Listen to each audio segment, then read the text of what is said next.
Alright, so you might be noticing this is the exact same shot as the last vlog I did. That's because I actually went through 3 episodes the past few days. I just didn't have time to film them. So next episode, I'm probably going to be wearing this too. It'll be the exact same shot. So I know you're heartbroken.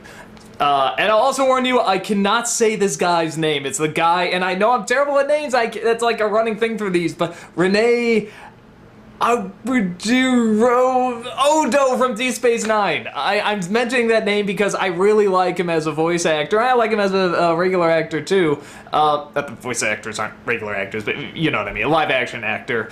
And he always does good work, but I don't mention him because I can't say his fucking name. I always just call him Odo from Star Trek. So apologies if you're watching. Very unlikely, but with that said, this episode is the Northern Air Temple, right? Yes, the Northern Air Temple. I like this one a lot.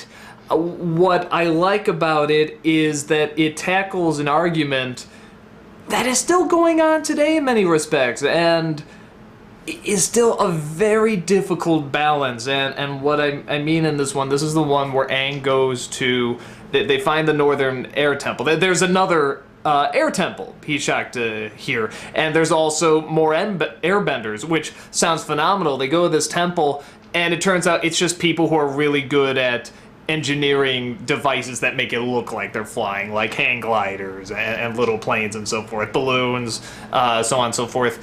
And he's disappointed, but at the same time, well, it's good to see the temple again. But the big problem is that the temple has been taken over. Many parts have been ripped apart to make way for new technology, to make way for them to create other means of survival and evolving and technological marvels. But it's destroying a place that's a very sacred, it's very sacred ground. So Aang comes in, it's like going to a place that, it's like going to your old childhood home and seeing all of this incredible artwork that you did, or maybe your folks did, or something that you cherished, and there's big pipes coming through them, like through their faces, if you drew faces or whatever. I mean, just this incredible artwork and the stuff that to him is very sacred, very much altered, taken down, ripped apart, not for the means of demeaning the artwork or going against anything sacred, but because the people going in here, they don't know what it is. They just know, hey, we can use this room to make our machines, and we can use this room to handle our plumbing, and we can, you know, we can survive here. So that was very interesting, and Aang is looking at this temple, just shaking his head like this was a sacred place. But he's also dealing with the idea, well, but these people need to survive, and they are doing good. Well, for the most part, we'll get to that in a second. And they are very much trying to develop things that will be good, and there's people trying to live their lives. And trying to live good lives. You know, there's a kid who he can't use his legs, but they create a glider where he can fly through the skies. It's like, that's unbelievable. And the inventor, Rene Odo from Deep Space Nine, is the guy who makes most of this stuff. And he's a very nice guy, and he's eccentric, and he likes to work with different inventions. He sort of talks with Sokka about different ways of, like, finding a gas leak, and I like the ingenuity of this. I like how they work off each other. I like, Sokka's really been given much more of a character, which I like. Or yeah, honestly, it was always kind of there. I'm not gonna act like it wasn't. It was more that the humor was a touch off, but they've always given him sort of this nice, honorable part to him in between all the humor. But now it seems more and more like he's very well balanced. Before, the humor was a little off, but it seems very well balanced now. Like, I really genuinely like this character. I never disliked him, but I now really like him just as much as Katara and Aang. So they get to this place, and they find out that Odo from Deep Space Nine is actually making weapons for the Fire Nation, which is like, wah! But it turns out that he sort of had no choice. If they wanted to live there, if they wanted to live in peace, the Fire Nation would need him to keep making weapons. So Aang finds this out. Here's the explanation. The son of Odo from Star Trek is crushed, and they try to figure out a way around this, which I like. It probably would have been easy just to make the uncle a bad guy, but they made him too likable. They made him want to change over, and now he can't balance it anymore. He has to pick a side, especially with the Airbender being here now, the last Airbender. So they have this. They use all their ingenuity. They have this really nice battle. This is like a Lord of the Rings style battle. It's so creative. You got these people climbing up the mountain to get to this temple, and you got them throwing things down and gliders going. You have these awesome machines that hook up their chains to the top, and they have these wheels that are like tanks riding the side of the mountain. Wonderful, very inventive. And what happens is that he uses this new machine, which is pretty much a hot air balloon, which Sokka figures out how to control. And I really like that. Good science for the kids, too. I like how he explains how we're going to do it. I like that ingenuity because that encourages other kids to think outside the box, use their ingenuity. And I always see the same thing with Miyazaki. I like it when he shows how things work. And I think that's a good way to get kids into that. And for adults, it's just great seeing how they put it together, too. And maybe adults can get into it. Who knows? We're not that old.